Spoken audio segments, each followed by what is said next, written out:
In this week's Freaky Fast Friday episode, we're going to cover D.B. Cooper, or as much of an extent as you can cover someone like D.B. Cooper, who we really don't know a ton about. But in 10 words or less, basically what D.B. Cooper did was he hijacked a Boeing 727 aircraft, and we haven't seen him since. So D.B. Cooper is the pseudonym of an unidentified man who, to this day, no one knows who he is. We've seen multiple sketches of him. There have been like 10 plus different suspects for this case, but we still don't know who this guy is, and we probably will never know. So again, like I said, D.B. Cooper hijacked a Boeing 727 aircraft between Portland and Seattle. So the flight from Portland to Seattle is about 30 minutes, and within that time, he was able to hijack the airplane, and then I'll get into more of the details in a minute. So we already covered who this case is about, so let's talk about the what behind what he actually did. So he purchased an airline ticket using the alias Dan Cooper. So then there was a little bit of a miscommunication, and somehow he became known as D.B. Cooper, but technically the alias he used was Dan Cooper. So it's just interesting. I think it's because there was, at the very beginning, a suspect named D.B. Cooper. And so then it just was lost in translation, and everyone just assumed it was D.B. Cooper because that's what they heard in the media. So he started out, again, he bought the plane ticket. Then he extorted $200,000 in ransom, which apparently is equivalent to $1.26 million in 2019, allegedly. I'm not sure how true that is. And then he parachuted in mid-flight. We'll get into more details in a minute, but that's the basics of what happened. So that's entirely possible because between the 70s and now, the price of money, inflation has changed the value of the dollar a lot. So actually, that sounds right. I don't know what the conversion is, but that doesn't actually sound that crazy. Just thought I'd throw that in there. And then I just added this into the craziest part about this is there has been an extensive manhunt and FBI investigation that's gone on since the 1970s, and he has never been located or identified. They haven't even identified any remains that they've found in the area, which they have found some. I'll get to that in a minute as well. I'm sure they've found plenty. It's like Seattle. Yeah, seriously. Listen to our other episodes. It remains the only unsolved case of air piracy in commercial aviation history, which makes sense. I kind of love that it's called piracy because Like it a makes pirate. me think of a pirate. It is though. That's no, I know exactly. Same concept, that's but the on a right plane. word, but it just kind of it's a pretty fun word. And then when we move to where, like we said, this is in between Seattle and Portland. But then when he actually jumps out of the plane, that's where it gets a little tricky. I'll talk about that in the how in just a minute. This occurred on November 24th, 1971, which is ironic because the day that we are filming this is November 24th, 2020, which is exactly 49 years ago today that people saw D.B. Cooper for the last time. The why, so I'm going through the who, what, where, when, why, how. The why of the story is the part that is the most baffling because I have no idea, and it doesn't seem like anyone really does. There's a lot of theories about this. It's interesting because he steals or he extorts money. He gets $200,000 in ransom. But I don't know why. There's really no... Isn't there a legend that he had it all with him, and if you find his body, you'll find the $200,000. But why take it into the woods? What are you gonna do with $200,000 in the middle of the woods? No, so that's the thing is, that's why a lot of people theorize that he's dead. If he was alive, someone would have found the money. Because I'll get to that in a second too, Or but him. they went through a lot of trouble of preparing the money, the FBI did, to make sure that it had serial numbers and I'll talk about this in a second too. Oh, when they pay ransoms, so they can track it. They can track it. I see. So now let's get into the how, which is where the bulk of the information is. He booked a one-way ticket on flight 305 from Portland to Seattle. Again, Portland to Seattle is a 30-minute flight. You don't even really get up that high. It's really quick. Cooper was wearing a business suit, and he appeared to be in his mid-40s, and he drank a bourbon soda while he was waiting for the flight to take off, and then also while the flight was in the air before he hijacked the plane. And apparently, like, fun fact in there, that he paid for his drinks, both of them. So he wasn't, like, crazy, it didn't seem like, but he clearly had, like, this very detailed plan of something. I don't know exactly what his goal was. So shortly after takeoff, Cooper handed a note to Florence Schaffner. I think that's how you say that. The flight attendant that was nearest him. Schaffner. After Schaffner did not immediately open the note, Cooper leaned toward her and whispered, "Miss, you better open that note. I have a bomb." So then there's this weird part that he has a bomb. Apparently, later in testimony, Schaffner, the flight attendant, said that she described it as 8 red cylinders attached to wires coated with red insulation and a large cylindrical battery. I don't know what a bomb looks like. That could be a bomb. That could have been fake to just, like, make him seem like he had more power over them or something like that. I don't know. I'm not sure about that. Then he told him, so she sat down next to him and she asked to see the bomb. And then he stated his demands, which was $200,000 in, quote, negotiable American currency, which is weird. We'll talk about that in a minute, too. 4 parachutes, 2 primary and 2 reserves. He specified that as well. And a fuel truck standing by in Seattle to refuel the aircraft upon arrival. The other 35 passengers, so basically that flight attendant went and explained to the cockpit what the hell was going on. The other 35 passengers were told by the pilot, I believe, that there was a minor technical difficulty. And then they proceeded to circle around the Puget Sound area for around 2 hours. So this 30-minute flight turned into 2.5 hours, and apparently there was only a minor technical difficulty. I don't know if I would have believed that as a passenger. I would be so afraid. They found out the real, like, what was actually eventually, going on later, yeah. Right? Yeah. So they circled around for about 2 hours to basically allow the Seattle police and FBI to get Cooper's parachutes, ransom money, and then mobilize emergency personnel in case something went kind of off the wire. Flight attendant Tina Mucklow said it appeared that Cooper was familiar with local terrain. He was pointing out different locations like Tacoma from in the sky and McChord Air Force Base. He also mentioned the distance from McChord Air Force Base to Seattle, like the exact driving distance, which at the time was 20 minutes. Now it's way longer than that because of traffic. But again, that's something that some normal person wouldn't have known, and they probably wouldn't have mentioned it even if they did know. Like, it's just a weird fact that he said. Once they landed, he basically had them go park, like, in this little area. The plane itself had them go park somewhere. And then they received the cash in parachutes. Or he received the cash in parachutes. He only let, like, 5 people stay on the plane, I believe. Everybody was ordered to get off, except for basically the people that were in the cockpit, the ones that actually knew how to fly a plane. Yeah. He even made, I believe, most of the flight attendants get off. Then he outlined his flight plan, which was southeast towards Mexico City. And then he said that he wanted them to go at the minimum airspeed possible without stalling the aircraft. Again, weird. What the hell? So he could jump out. Yeah, but a 727. But why? My question is, why is he telling them he wants to go to Mexico City and then he jumps out, like, in Washington still? So they probably had only been going for, like, 10 minutes. Yeah. Because you're out of Washington in, like, 20 minutes. Yeah. And then the cockpit crew told him that they couldn't make it all the way there with the fuel that they had, so they would have to stop.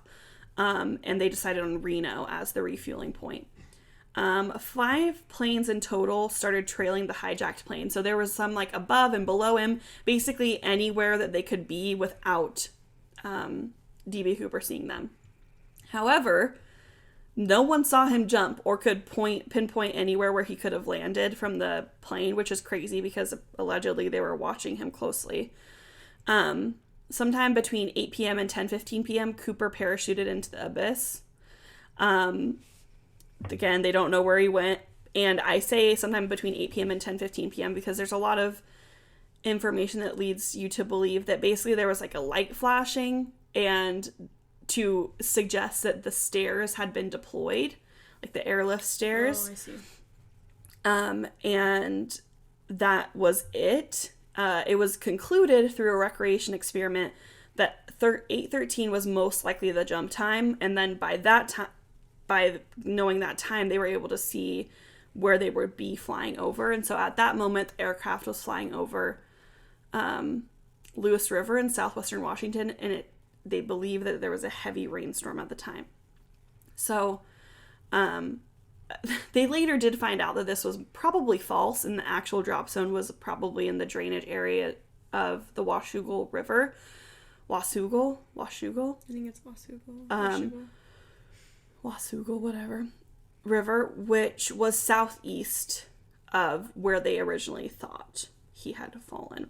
Basically, the point that I'm trying to make here is that they have no freaking idea when he jumped, really, or where he jumped. So they conducted like a recreation experiment of what they believe D.B. Cooper did, and that's how they came up with that 8:13 jump time. But then any evidence that they found thereafter was later.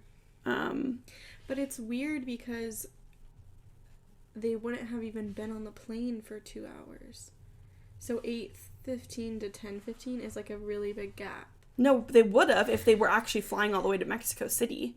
But he dropped in Washington. Yeah, so that's why they came up with... right? No, so that's why they came up with the time of 8:13, because they do believe that he jumped out of the plane in Washington. Near Washougal. Okay. Okay. And then aftermath and theories is kind of the last section of this, and that's the most interesting part. They first tried to track down his body, but of course that led to nothing. They searched on land and in water. There was, I mean, if you guys know anything about Washington, there's multiple lakes. Lots of lakes. A lot. And there was so much, at this point, like we're saying, they really didn't know exactly where he could have landed.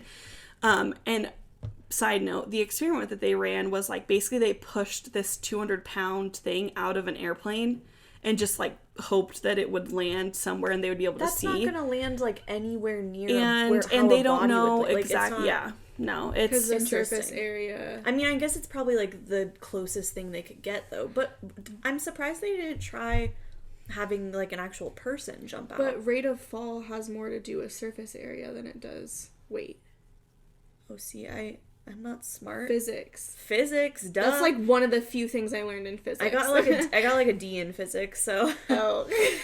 So basically they tried to search everywhere that he could have possibly landed, which was kind of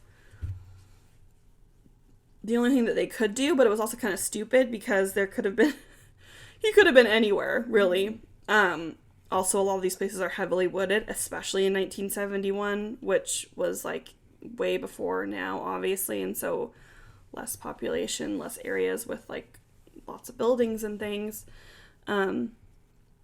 Then their like second thought was, okay, we'll track down the money and see if he's using the money anywhere, which was smart.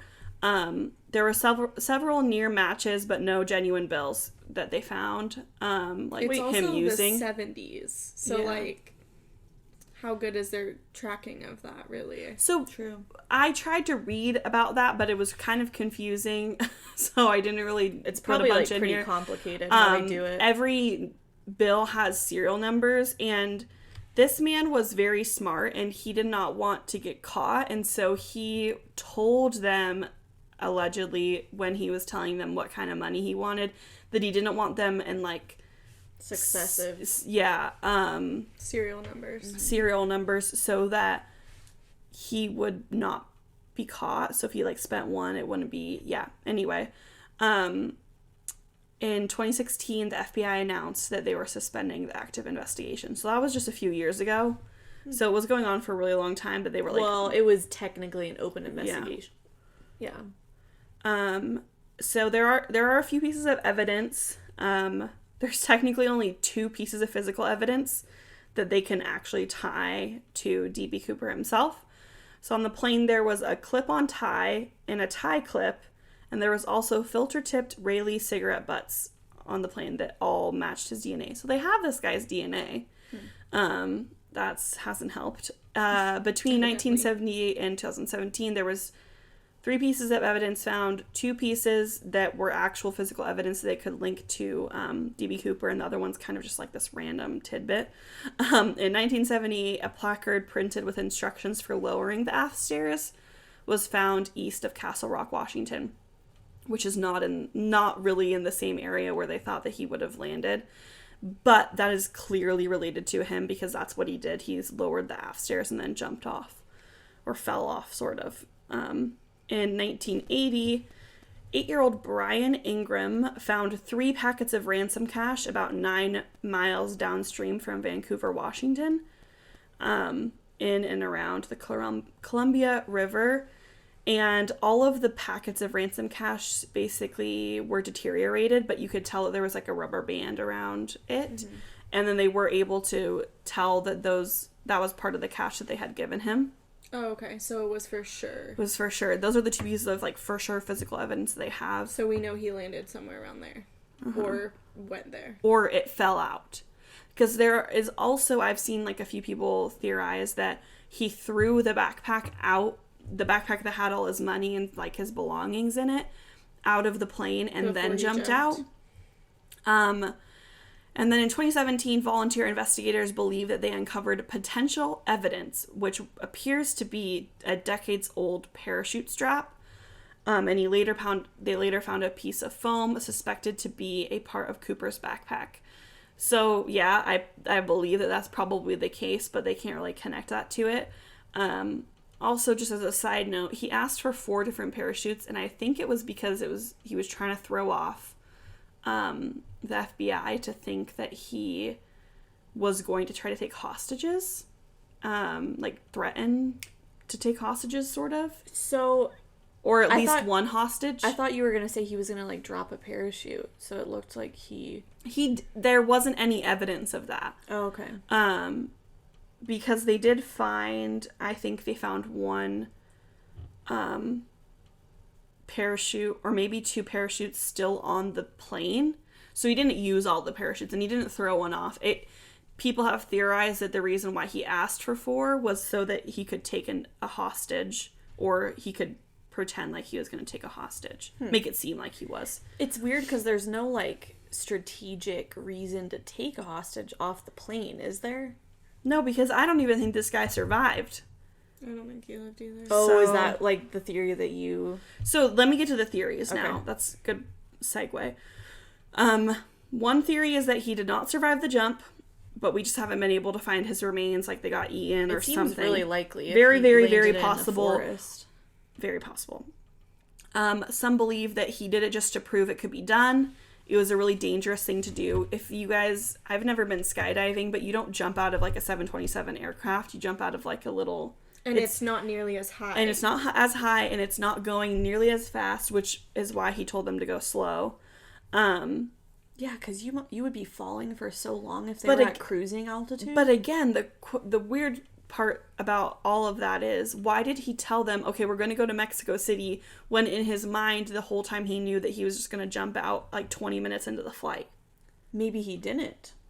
I don't know. Do you think that's possible? Could have been that he panicked and jumped out. Did anybody see him jump out? No, and there was 5 different planes trailing him, and no one saw him jump out. No. Well, they assumed that he jumped out because the door opened. They saw the lights flashing, like saying, and there was like a change in air pressure in the plane because there was a door open. Yeah. Well, not a door. It's like the stairs, on the bottom backside of the plane. Yeah. That makes sense. Like the emergency one. Yeah. So, and then along with that theory that some people believed that he did it just to prove that it could be done, was that he was just kind of like an adrenaline junkie, and he was possibly previously in the military, and he wasn't anymore, and he like wanted to get that. Well, it could be he was trying to prove it to himself. Yeah, I don't know. He was still still got it. This is kind of funny because I put this in as a theory, but it really doesn't mean anything. It doesn't mean anything bad about Canadians, but it says some think he may have been Canadian because of his phrase negotiable American currency, which is like very specific. Like, why? I don't know. But I just thought it was funny because everyone's like, oh yeah, he might be Canadian. And I'm like, what does that have to do with anything? Like, who cares if he's Canadian? He seemed very, like we said, he seemed very knowledgeable about planning his escape and being secretive about it. He avoided things that aided in the investigation and identification of the Lindbergh kidnapping, which I don't know a ton about that. We'll have to maybe do an episode on that. But he tried to, like, avoid literally anything that helped identify the person in that case. So, like, all the parts about the non-sequential dollar bills, that sort of thing. And there were numerous suspects, and most of whom had military backgrounds. And a lot of them were actually turned in as possible suspects by, like, family members, which is kind of interesting. But basically, there are, like, hundreds of different theories, but the main one is that either he did not survive the jump, or he did survive the jump and he has somehow been outsmarting the FBI for decades now. And keep in mind, he was in his mid-40s, or appeared to be in his mid-40s during this time. So he, at this point, would be, like, 90, almost.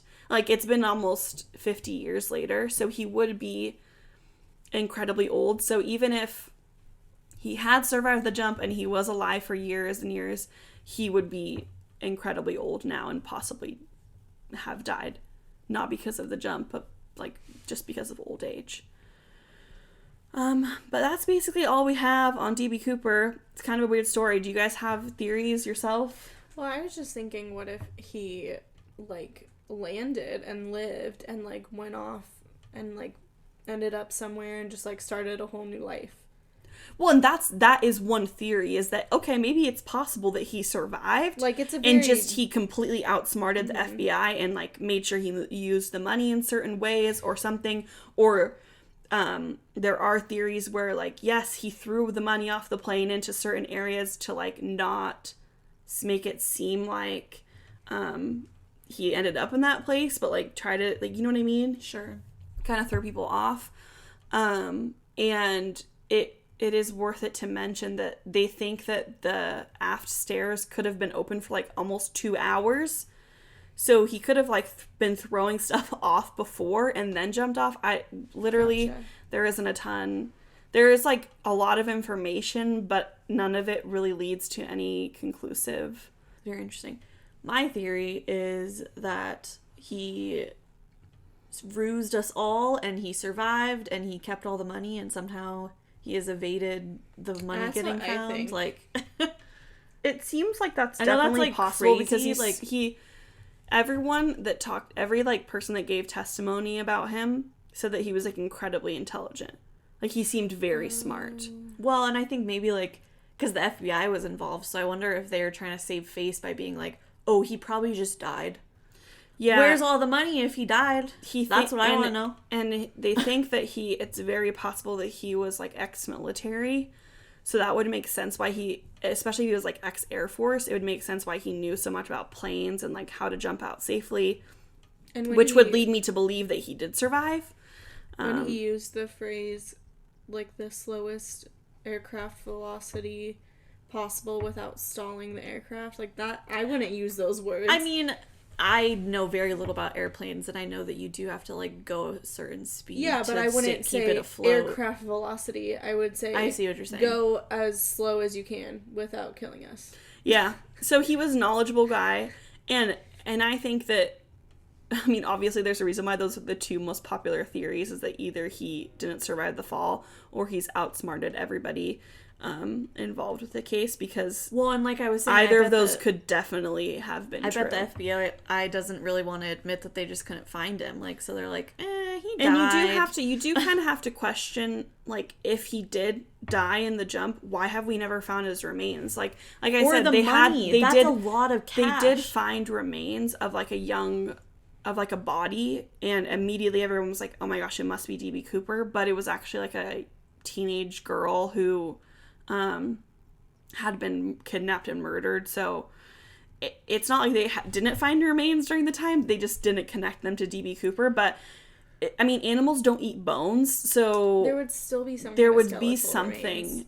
Isn't there some kind of, like, supernatural theory on this, that he, like, disappeared into the woods and, like, he's still alive and, like, I don't know what I mean by supernatural, but I thought I like saw a while ago like a supernatural theory about So there's also this weird, so kind of in with the Canadian theory, that sounds so bad to Canadians, but there is like some kind of, it's either Canadian or British superhero story whose name is DB Cooper, I believe, or Dan Cooper, something like that.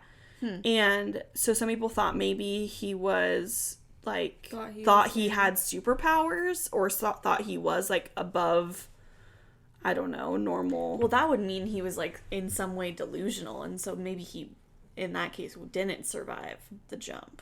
I mean, I don't think you can jump out of a plane and like in this manner jump out of a plane and not be to some extent delusional. So you think he's dead, Hannah? My final verdict is I think that he is dead. I just don't know why he was dead the whole time. Yeah, I just don't know why we haven't found his remains.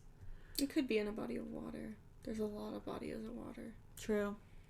Yeah, and then it would have deteriorated, and they probably didn't like drain the lake to look for a body. Or the Washougal River or whichever. So I don't know. I think that I like to think he like somehow evaded and like won in the end, because like, I mean, not that I love people being taken hostage on an airplane, but... and no one else was injured. Everyone's fine in the case. Well, yeah, maybe weird. A little traumatized, but that he wasn't violent at all. Like he didn't even try to like assault anybody. Which again brings me back to how weird it is that he said he had a bomb. Like if he had a bomb. They found no evidence of it, but the flight attendant was like, she said that she saw a bomb. Oh. In his briefcase. I don't know. It's weird. It's clear why they have never solved it. I have to say it's weird to think of a time before 9/11 where you could just bring a briefcase on the plane and nobody would look what was inside it. Yeah. I know. Like, it's crazy, huh? Because there was like no security that you had to go through to get on a plane. Security. Yeah, seriously. Yeah. I don't know. Interesting. Well, that's it for the whatever we do know about DB Cooper, which isn't a ton. And I hope you guys enjoyed this Freaky Fast Friday episode. Don't forget to check us out on Instagram at Who What Where Podcast. And then if you guys want to, you can leave us some comments on any of our streaming services, including YouTube. We do a video version of the podcast and upload it there. And that's also Who What Where with the question marks podcast. Thanks, guys.